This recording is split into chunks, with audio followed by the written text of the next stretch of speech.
తలుపులని వెంటనే తెరవాల్సిందిగా సుప్రీంకోర్టు అవాకైన తీర్పిచ్చింది. ఎన్నో ఏళ్లుగా జరుగుతున్న ఈ కేసులో జమీందార్ రాజశేఖర్ కు ప్రతికూలంగా, ఆ గ్రామ ప్రజలకు అనుకూలంగా తీర్పు వచ్చినందుకు గ్రామస్తులందరూ సంబరం చేసుకుంటున్నారు. 22 ఏళ్లకు మునుపు జమీందార్ రాజశేఖర్ తాళం వేసి ఉంచిన గర్భగుడిలోని రహస్య గది తాళాలను వెంటనే నాంచారపురం జిల్లా కలెక్టర్ కు అందజేయవలసిందిగా కోర్టు తమ తీర్పులో పేర్కొంది.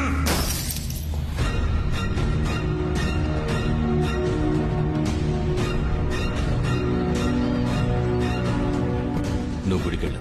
అలాగే.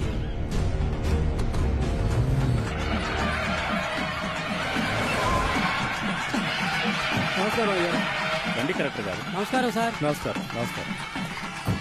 మొత్తానికి సుప్రీంకోర్టు వరకు వెళ్లి రహస్య గది తలుపు తెరవడానికి పర్మిషన్ తీసుకున్నారు.